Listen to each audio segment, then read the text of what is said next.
ลุงพรย่างไก่พี่น้องเอ้ยเหลืองอุ้ยหุ้ยเหลืองเอ็มแต้มสิกินกับตำทั่วสู้น้องเอื้อน้องน้ำกินตอนบ่ายแหละสิบ่ายอะไรนี่นะข้าวเจ้าข้าวเพนที่มาร่วมกันอยู่นี่แล้วจ้ะนี่น้องๆเพิ่นก็มาเล่นน้ำเลยมากินก๋วยเตี๋ยวพร้อม สบายดีจ้า เลยเอาเฮ้ย สบายดีอีกรอบเด้อพี่น้องยินดีต้อนรับจุดสองแม่น้องบ่อยคือเก่าคือเดิมจ้ะมาหา ไป แนว ดี กิน พี่ ก่อน น้องกินผ้าชนันเมืองก่อน หาแนวอยู่แนวกินก็พี่น้องมาประบวสิตำทัวหลวงพ่อซับไก่จ้ะมาเสียงขวดโคตรดังแคกตำอีกแล้วพี่น้อง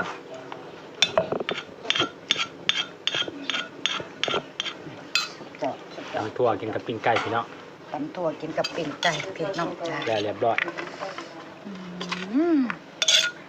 โอ้ยเสียงผูกโคก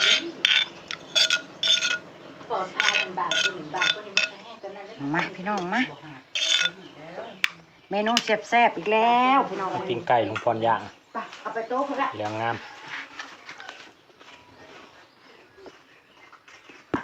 พี่น้องให้น้องๆกิน กิโล กินโลใช่ก่อน มาเด้อทุกคน มาพี่น้องสบายดีพี่น้อง ใกล้แต่งหน้าปัญญาพร ไก่ตายแล้วไก่ตีโอเคไก่บอกเก่งบอก โย่ไปอย่าไม่พาว่าคือใกล้ใกล้แต่งห้า แม่นคนอะไรก็เห็นกันชื่อคลิปเธอเลยยิ้มอมยิ้มอยู่ก็เด้ออมยิ้มอาร์ตี้ตั้งชื่อคลิปพี่น้อง บ่ตายกับบ่กินเลยเนาะลุงพรบ่แห้งบ่กินแล้ว ต้องไปกับไปกินเงินบอกหมูกินเงินย้ำมันนะเข้าใจว่าหมูกินเงินจะจับจะกินตัว จะไปกินแต่บุษบาเป็นไง บอกเขาเข็มกันเขาจับเลยแบบมาอ้วนอะไรทางเอวมันได้ย้ำอะไรอย่างอ้วนเป็นไม่ได้มาใกล้กัน อยากหน่วย ยังงอเกินเนาะกินเดี๋ยวไม่ต้องใส่แก้วเลย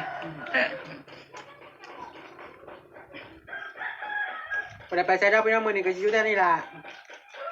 ใช้ทั้งป่าย มันจะมีเวียดมีงาน ลึกมันก็จีดอ่ะ มียูเวียงมันแดด ไปสีแล้วสิลงมาทางไหนวะ จากเวียดแม่นเฮ็ดเวียดอยู่เว้ยเจ็บเจ๊สีเพิ่นสิลงมาทางไหนจ้ะเป็นไรให้ได้นำบ่ เจ้าลงมาทันหางเศษอยู่บ่ถ้าลงมาเอาน้ำเขียวเอาเดินเกลียวนี่ ก่อนจ้ะ น่ะส่งบ่มีสัญญาณส่งอะไรเดี๋ยวบ่มือน้ำสัญญาณอยู่เฮือนนะจะก้าวกับบ่ได้ดีแค่นี้แล้วก็ ไม่ มา กินเกาแรกจะลูกไปนอนเตะปัญญาพรอยู่ลุ่ม ห่มแล้วบัดนี้ห่มเลยใช้กันนั่งอยู่เตียงทางได้อุตักเอาไปเรื่องก็เใกล้สิลงมาแล้วบ่ทันอยู่ ใช้กับบริษัท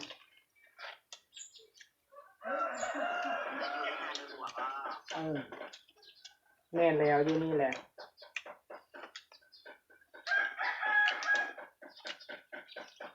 เต็มแล้วเจ้าบ่ กินได้วัน โอเค คือเขามาฝากมันบ่ เด็ด เสียงฝนยังกระลอง กำลังยังกินต่ำอยู่ กะล่องจังต่ำนะ เสียงอัน ยังเอากินอย่างซ้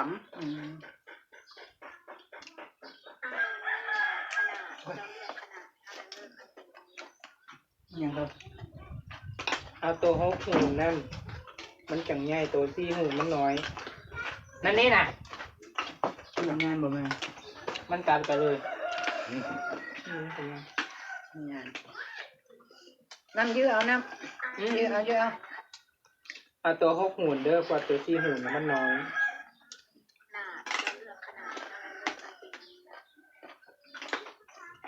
จังปักบัว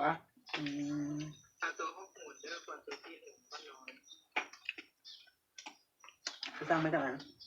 ปุ๊บถ้าคนบอกมันขนาด แล้วก็เติมตรง เอา5 อันแล้วมีแต่ว่าสั่งให้แม่ ติดไฟหน้าบ้านนั่นเท่าไหร่อันนั้นน่ะ มันก็ราคาช่วงได้600 ตอนรับ ถ้าไปซื้อราคาปีก รับต่างหากบ่รับต่างหากอะไรเจอเนี่ย เจ้าเสียนะเราเสีย มันลดค่าก่อนจะใช้ เอา4,000 บาทเพราะว่าราคามัน34 บาท อย่างของนั้นนะ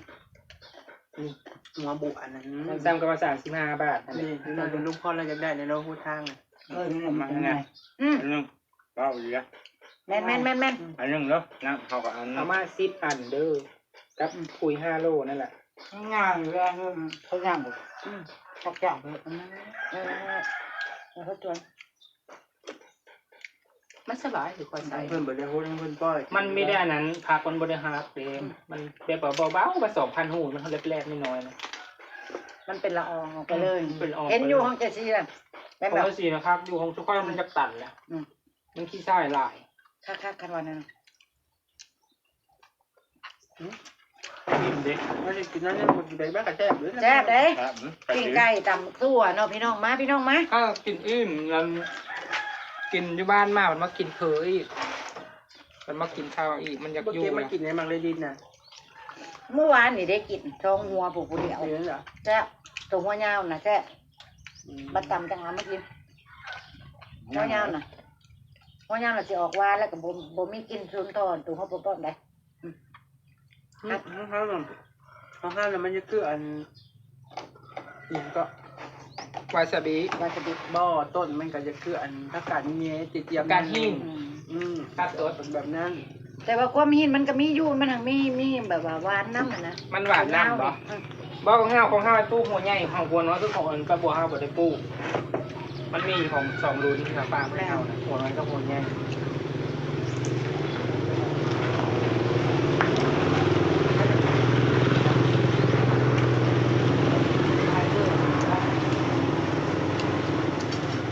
โอ้ยหอนได้แล้ววันละกัน บอกเปลี่ยนมากระลอกอยู่แล้ว นี่มันมาจากน้องไปยังทั้งหลังนะแม่นไปยังทั้งหลังนะชื่อ ไปเอาต้องไปขาย 82,000 แบบ1,200 บัตรเจ้าไปขายแล้วบัตรเจ้าจะซื้อคืนเลยจ้ะ90,000บัตรนี้ ไม่จับไปหอดแซนเลย นั่น ก็ แหละ เขาว่ามันคืนแห้งมันดิใช้ชุดจีนนี่ อีก อ อย่างนึงการเดี๋ยวนี้ ก็คือความหมายว่าท้องนะเฮ้ยเดี๋ยวนี้นะมันขึ้นตลอดมันบ่ได้ลง อย่าคิดว่าอะไรจะมึงแล้วก็ 82,400จ้า ถ้าว่าจะได้ก็ฮอตแกน คำลาวนะ56 ล้าน แต่จะไปเอาเล็ดค่ากับผัวเอาเมียช่วงนี้ ตะกี้ฮะ ตะกี้นะ ตะกี้นั้น10 ล้านก็ยังบ่ได้เงินนะ5 ล้าน 6 ล้านก็จะบ่มีเงินซื้อ ตอนไปอยู่กรุงเทพทันมันบาทนึง6,000เลยไง ห้วยทรงนั้นเงินหายากด้วยทรง มารุ่นประบัวนี่7,000กว่า รุ่นเสื้อผ้าเรียกว่า16,000นะ มันโฮม 56,000ก็ยังได้อยู่เทิน 17,000ไปได้ท้องติดเดียวอะไรปะมันบอกออกลูกไม่แพ้พันสุดท้ายท้องมาซื้องวดจ้า นั่นเด็ก เบิร์ดจ้าบาทนี้ ค่อยนะขายเป็นเซน ก็แม่น้อยไปตื่นไม่ได้กินขับงานมาหอดไปนี่นะต้องได้เท่าไรแบบว่าเนาะ80,000 มึงซื้อน่ะ17,000ซื้อน่ะมันไปขายได้22,000ว่าจะคงได้กำไรลายอยู่ จานนะเชื่อเพิ่นบอกคิดแต่ว่าตอนงวดตุยงวดติดโรคแล้วมันตุยได้ค่ะ บริกินบางนั้น เองบ่ได้สาม ว่าแต่มันสิออกลูกให้ 2แม่ลูกน่ะซื้อน่ะ17,000ตอนนั้น มั นะ นขาย ขายก็17,000เสื้อ ช่วงนั้นก็ปิดราคาเนาะ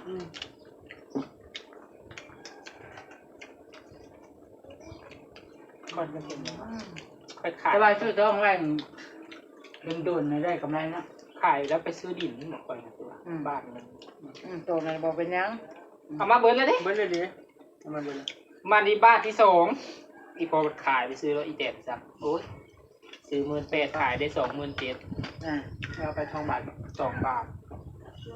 56,000 แพงกว่ามันคือ1บาทเดียวกันทุก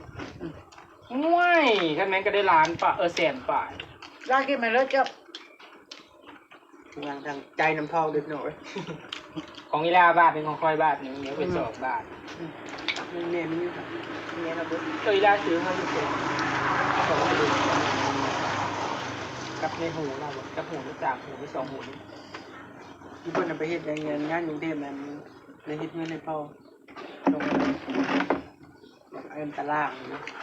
คือตารางนะที่เพิ่น หู เฮ็ด ค่อยได้เก็บของอีดาเดี๋ยวนี้มันเข้าส่วนอย่างมันเบิดแล้ว คนสมัยตะกี้ไปทำงาน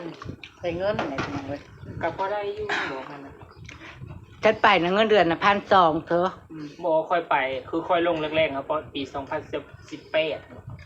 หรือ2016ลงกรุงเทพนะ บ้าก่อนหน้านั้นต้องมายิ้มหาเจ้ามาอยู่น้ำข่อยแล้ว ฉันละมาเลยค่ะ 2,000อะไรบรรลุ2006 ต้องมายิ้มหาแล้วเพิ่นฮุบมาอยู่น้ำเฮาแล้ว ฉันมาอยู่บ้านน่ะ จบ 2,400 ม .7 แต่ลงไปเลย 2,300ตัว2,400ฉันมาอยู่บ้านน่ะ 2011 พี่น้องค่ะมาเฮานี่เก็บภาพบรรยากาศไว้สนิทกันเด้อค่ะขอบคุณนะคะที่ขับรถมาชมค่ะขอบคุณที่ไม่ข้ามโฆษณานะคะที่ไล่ขายไม่ใหญ่บวบไปหากล้วยมาขายให้อยู่เปล่ากินแล้วเปล่าไปหากล้วยโอเคจ้าโอเค